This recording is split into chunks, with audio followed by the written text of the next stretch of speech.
ప్రభునందు ప్రియమైనటువంటి వారలారా, అందరు బాగున్నారా? అందరు బాగుండాలని హృదయపూర్వకంగా ప్రార్థన చేస్తూ వస్తుంటున్నాం. ఉదయకాల సంబంధు మీ అందరికీ కూడా శుభాభివందనాలు.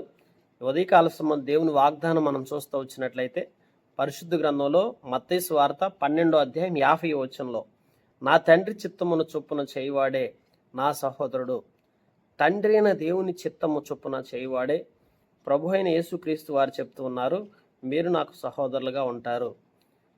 యెహోవా, నీవేర్పరచుకున్న వారి క్షేమం నేను చూచు, నీ జనులకు కలుగు సంతోషమును బట్టి నేను సంతోషించుచు, నీ స్వాస్థ్యమైన వారితో కూడుకుని అన్నట్లు నీ ప్రజలందు నీకున్న దయ చొప్పున నన్ను జ్ఞాపకం తెచ్చుకును, నాకు దర్శనమిచ్చి నన్ను రక్షింపుము. ఇది కీర్తన 106, 4-5 వచనాలు రాయబడుతూ వచ్చింది. దేవుడు ఆయన ఏర్పరచుకున్న వారి క్షేమం చూస్తాడు. ఆయన చిత్తములో నడుచుకునే వారికి ఎప్పుడు కూడా క్షేమము, సంతోషము, ఆశీర్వాదం, దీవెనలు అన్నీ ఉంటాయి.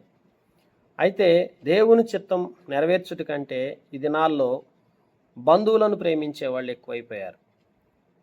తర్వాత మరి మనం చూస్తే తరచుగా పలానా వారికి ఎట్లా సంతోష పెట్టాలి, అలాగే పలానా వారిని ఎట్లు నొప్పించగలం, పలానా వారిని ఎట్లు గాయపరచగలం, ఎప్పుడు కూడా మనుషుల గురించి ఎక్కువ ఆలోచిస్తూ ఉంటాం.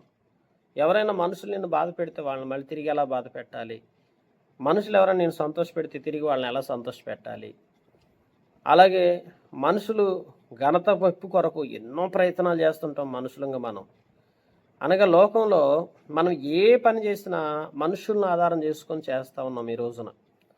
అందుకనే దేవుని చిత్తమునకు విరోధముగా జరిగించు పరిశుద్ధాత్మను ఏం చేస్తామంటే దుఃఖపరుస్తాం. ఎందుకంటే మనుషులను సంతోషపెట్టడం దేవుని చిత్తం కాదు. మనుషులు బట్టి నడుచుకోవటం అనేది అసలు దేవుని చిత్తమే కాదు. మరి ఎలా సాధ్యమవుతుంది అంటే, లోతునకు మరి పరలోక సంగతులన్నిటినీ గురించినటువంటి ఆశ లేదు, బహు స్పష్టంగా తెలిసిపోతుంది. ఎందుకనగా అతని ఎదుట భూమిని కోరుకోమని అబ్రహాము చెప్పినప్పుడు లోతు సొదొమ గొమొర్రాలకి సమీపంలో ఉన్నటువంటి ఆ ప్రదేశాన్ని, సోయారు ప్రదేశాన్ని కోరుకుంటూ వచ్చాడు. ఎందుకని ఆ ప్రదేశాన్ని కోరుకున్నాడు అంటే, అది చాలా పచ్చగా మంచి నీరు సమృద్ధిగా ఉండే ప్రదేశం, అది చాలా బాగుంది అక్కడ, అందువలన అది కోరుకుంటూ వచ్చాడు. కానీ ఇక్కడ గమనించవలసిన విషయం ఏంటంటే, దేవుని బిడ్డలారా, ఎందుకని అది కోరుకుంటూ వచ్చున్నాడు తన జీవితంలో అంటే, వాస్తవికంగా అక్కడ ఉన్న పరిస్థితి ఏంటంటే మనం చూడొచ్చు. ఆ మైదాన పట్టణంలో లోతు నివసించినటువంటి తన గుడారం సొదొమ వైపుగా వేసుకున్నాడు. ఆ సమయంలో సొదొమ గొమొర్రా పరిస్థితి లోతు తెలుసు, అది రహస్యమేం కాదు. ఆ పట్టణాల పరిస్థితి ఎట్లుంది, ఆ పట్టణంలో స్వాస్థ్యము అవమానం విషయమై ప్రతి చోటున ఆ పట్టణం ప్రసిద్ధికి ఎక్కి ఉండెను. అంటే అది అవమానకరమైన పట్టణం. అబ్రహాము లోతుతో ఇట్లన్నాడు, నీవు ఎడమ తట్టుకు వెళ్తే నేను కుడి తట్టుకు వెళ్తాను, నువ్వు కుడి తట్టుకు వెళ్తే నేను ఎడమ తట్టుకు వెళ్తానని చెప్పాడు. చెప్పినప్పుడు తన కన్నులెత్తి చూసినప్పుడు సొదొమ గొమొర్రా దగ్గర ఉన్న ప్రాంతాన్ని కోరుకున్నాడు. అది సారవంతమైన భూమి. నిజంగా ఇప్పుడు ఏమనుకున్నాడంటే, అది సొదొమ గొమొర్రాకి ఎక్కడో బయట ఉంది కనుక నేను సొదొమ గొమొర్రాలో లేను, నేను వెలుపల నివసించబోతున్నాను అనుకున్నాడు.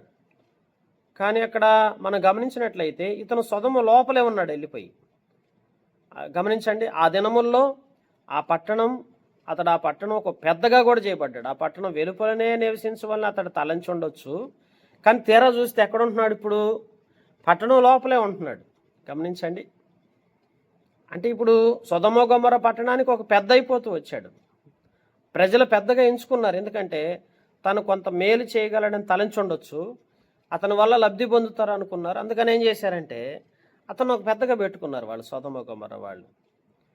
గమనించండి, అందుకే అక్కడ అతడు అధిక ఐశ్వర్యం కలిగి ఉన్నట్లు చెప్పబడింది. ప్రారంభ దినాల్లో అతను బాగా కొంచెం ఐశ్వర్యవంతుడిగా పశువులు మందలతో గుడారములతో సొదొమకు వచ్చాడు. అప్పుడు సారవంతమైన భూమిని చూశాడు. కొద్ది కాలంలో బహుగా వర్ధిల్లాడు అంటండి, అతడు అభివృద్ధి కూడా చెందాడు. కానీ ఇక్కడ సొదొమ గొమొర్రా ప్రజలంతా పెద్దగా ఎంచుకున్నారు. అతనికి ఆ అభివృద్ధి చెందడాన్ని బట్టి ఏం చేశారంటే అతను ఒక పెద్దగా పెట్టేశారు. కానీ తీరా చూస్తే అతని పరిస్థితి ఏందండి, మరి ఇంతగా అభివృద్ధి చెందాను, ఆశీర్వాదకరంగా ఉన్నాను అని అనుకున్నాడు, కానీ ఆ పరసంబంధమైన సంగతుల గురించి ఆలోచించలేకపోయాడు. దేవుని బిడ్డలారా, అందుకే ఎక్కువ భాగ్యవంతుడు అవ్వాలని, పేరు ప్రఖ్యాతులు సంపాదించాలని కొంతమందికి భలే ఆశ ఉంటుంది.